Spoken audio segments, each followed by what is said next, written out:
9 बेटे ਅਸੀਂ ਪੜਾਂਗੇ ਸੁਹਾਗ ਇਕਾਂਗੀ। ਤੁਹਾਡੀ ਪਹਿਲੀ ਇਕਾਂਗੀ ਹੈ ਸੁਹਾਗ ਇਕਾਂਗੀ। ਈਸ਼ਵਰ ਚੰਦਰ ਨੰਦਾ ਦੁਆਰਾ ਪੰਜਾਬੀ ਸਾਹਿਤ ਵਿੱਚ ਰੰਗਮੰਚ ਦੀਆਂ ਲੋੜਾਂ ਨੂੰ ਮੁੱਖ ਰੱਖ ਕੇ ਲਿਖਿਆ ਗਿਆ ਸਭ ਤੋਂ ਪਹਿਲਾ ਇਕਾਂਗੀ ਹੈ। ਇਸ ਦੀ ਰਚਨਾ 1913 ਈਸਵੀ ਵਿੱਚ ਹੋਈ ਤੇ ਇਸ ਵਿੱਚ ਇਕਾਂਗੀਕਾਰ ਨੇ ਆਪਣੇ ਸਮੇਂ ਦੀਆਂ ਸੁਧਾਰਕ ਲਹਿਰਾਂ ਤੋਂ ਪ੍ਰਭਾਵਿਤ ਹੋ ਕੇ ਪਿੰਡਾਂ ਵਿੱਚ ਪੈਸੇ ਲੈ ਕੇ ਅਣਜੋੜ ਤੇ ਜਬਰੀ ਵਿਆਹ ਕਰਨ ਦੀ ਸਮੱਸਿਆ ਨੂੰ ਪੇਸ਼ ਕੀਤਾ ਹੈ। ਇਕਾਂਗੀ ਵਿੱਚ ਅਸੀਂ ਦੇਖਦੇ ਹਾਂ ਕਿ ਹੁਸ਼ਿਆਰਚੰਦ ਅਤੇ ਕੋਰਾਂ ਪਤੀ ਪਤਨੀ ਹਨ। ਮੇਲੋ ਹੁਸ਼ਿਆਰਚੰਦ ਦੀ 17-18 ਵਰ੍ਹਿਆਂ ਦੀ ਧੀ ਹੈ ਅਤੇ ਲਾਜੋ 6-7 ਵਰ੍ਹਿਆਂ ਦੀ। ਕੋਰਾਂ ਬੈਠੀ ਚਰਖਾ ਕੱਤ ਰਹੀ ਹੈ, ਮੇਲੋ ਫੁਲਕਾਰੀ ਕੱਢ ਰਹੀ ਹੈ ਤੇ ਲਾਜੋ ਗੁੱਡੀਆਂ ਨਾਲ ਖੇਡ ਰਹੀ ਹੈ। ਇਸ ਸਮੇਂ ਇੱਕ ਗੁਆਂਢਣ ਬੁੱਢੀ ਆਉਂਦੀ ਹੈ ਤਾਂ ਕੋਰਾਂ ਉਸ ਦੀਆਂ ਧੀਆਂ ਦੇ ਵਿਆਹ ਦੀ ਗੱਲ ਕਰਦੀ ਹੈ ਤੇ ਇਸ ਗੱਲ ਤੇ ਦੁੱਖ ਪ੍ਰਗਟ ਕਰਦੀ ਹੈ ਕਿ ਲੋਕ ਅੱਜ ਕੱਲ੍ਹ ਕੁੜੀਆਂ ਨੂੰ ਛੋਟੀ ਉਮਰ ਵਿੱਚ ਨਹੀਂ ਸਗੋਂ 17-18 ਵਰ੍ਹਿਆਂ ਦੀ ਹੋਣ ਤੇ ਵਿਆਹੁੰਦੇ ਹਨ। ਬੁੱਢੀ ਉਸ ਦੀ ਗੱਲ ਦੀ ਸਹਿਮਤੀ ਪ੍ਰਗਟ ਕਰਦਿਆਂ ਕਹਿੰਦੀ ਹੈ ਕਿ ਇਹ ਸਾਰਾ ਕੀੜਾ ਮਰਦਾਂ ਦੇ ਦਿਮਾਗ ਦਾ ਹੈ। ਅੱਜ ਕੱਲ੍ਹ ਤੀਵੀਆਂ ਦੀ ਤਾਂ ਕੋਈ ਸੁਣਦਾ ਹੀ ਨਹੀਂ। ਕੋਰਾਂ ਦੱਸਦੀ ਹੈ ਕਿ ਉਸ ਦੀ ਧੀ ਮੇਲੋ ਨੂੰ 18ਵਾਂ ਵਰ੍ਹਾ ਚੜ੍ਹਨ ਵਾਲਾ ਹੈ ਪਰ ਉਸਦੇ ਪਿਓ ਨੇ ਅਜੇ ਤੀਕ ਘੇਸਲ ਮਾਰੀ ਹੋਈ ਹੈ।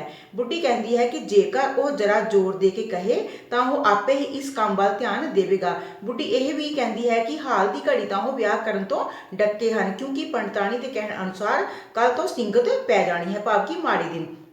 ਇਹਨੇ ਨੂੰ ਹੁਸ਼ਿਆਰਚੰਦ ਆ ਜਾਂਦਾ ਹੈ ਤੇ ਬੁੱਢੀ ਚਲੀ ਜਾਂਦੀ ਹੈ। ਕੋਰਾਂ ਹੁਸ਼ਿਆਰਚੰਦ ਨੂੰ ਕਹਿੰਦੀ ਹੈ ਕਿ ਮੇਲੋ ਦੇ ਸਾਕ ਬਾਰੇ ਰਾਜੇ ਨੂੰ ਜੰਡਪੁਰੇ ਭੇਜਿਆ ਸੀ, ਉੱਥੇ ਕੀ ਪਤਾ ਆਇਆ ਹੈ। ਤਾਂ ਹੁਸ਼ਿਆਰਚੰਦ ਕਹਿੰਦਾ ਹੈ ਕਿ ਉਹ ਕੰਮ ਬਣ ਗਿਆ ਹੈ। ਹੁਸ਼ਿਆਰਚੰਦ ਜੰਡਪੁਰੇ ਵਾਲੇ ਦੇ ਤੇ ਕਦੀ ਉਸ ਦੇ ਖਾਨਦਾਨ ਦੀ ਰੱਜ ਕੇ ਤਾਰੀਫ ਕਰਦੀ ਹੈ। ਇਹ ਸੁਣ ਕੇ ਕੋਰਾਂ ਬੜੀ ਖੁਸ਼ ਹੁੰਦੀ ਹੈ ਤੇ ਉਹ ਸਮਝਦੀ ਹੈ ਕਿ ਇਹ ਰਿਸ਼ਤਾ ਲੱਭਣ ਨਾਲ ਉਸਦੇ ਸਿਰ ਤੋਂ ਸਾਰਾ ਭਾਰ, ਦਿਨ ਰਾਤ ਸਾਰਾ ਭਾਰ ਲੱਥ ਗਿਆ ਤੇ ਭਾਵ ਕਿ ਉਹ ਨਿਸ਼ਚਿੰਤ ਹੋ ਗਈ। ਕੋਰਾਂ ਮੁੰਡੇ ਦੀ ਉਮਰ ਬਾਰੇ ਕੁਝ ਹੋਰ ਜਾਣਨਾ ਚਾਹੁੰਦੀ ਹੈ। ਹੁਸ਼ਿਆਰਚੰਦ ਤੇ ਇਸ਼ਾਰੇ ਤੇ ਉਹ ਉਸਨੂੰ ਮੇਲੋ ਨੂੰ ਪੰਡਤਾਣੀ ਨੂੰ ਸੱਦਣ ਲਈ ਭੇਜ ਦਿੰਦੀ ਹੈ ਕਿਉਂਕਿ ਉਸਦੇ ਸਾਹਮਣੇ ਗੱਲ ਨਹੀਂ ਸੀ ਕਰਨੀ ਬੇਟੀ ਸਾਹਮਣੇ।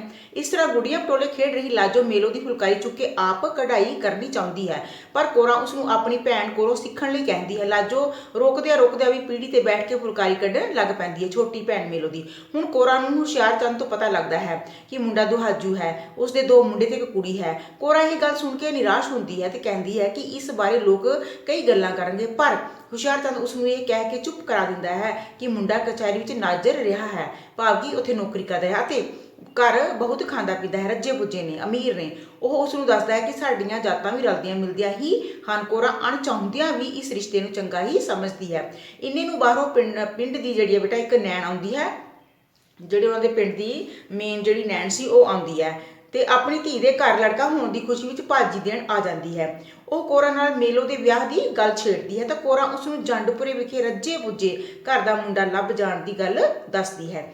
ਜੰਡਪੁਰਾ ਨੈਣ ਦੇ ਪੇਕਿਆਂ ਦੇ ਪਿੰਡ ਦੇ ਕੋਲ ਸੀ। ਉਸਨੇ ਦੱਸਿਆ ਕਿ ਉਹ ਉਸ ਵਰ ਨੂੰ ਜਾਣਦੀ ਹੈ, ਭਾਵ ਵਰਪਤ ਕਿ ਜਿਹੜਾ ਲੜਕਾ ਹੈ, ਠੀਕ ਹੈ, ਜਿਹੜਾ ਉਹਨਾਂ ਨੇ ਲੱਭਿਆ ਹੈ। ਉਹ ਦੱਸਦੀ ਹੈ ਕਿ ਉਹ ਪੈਨਸ਼ਨ ਪਾ ਚੁੱਕਾ ਹੈ, ਉਸਦੇ 2 ਮੁੰਡੇ ਨੌਕਰ ਹਨ ਤੇ ਇੱਕ ਧੀ ਦਾ ਵਿਆਹ ਪਿਛਲੇ ਸਾਲ ਕੀਤਾ ਹੈ।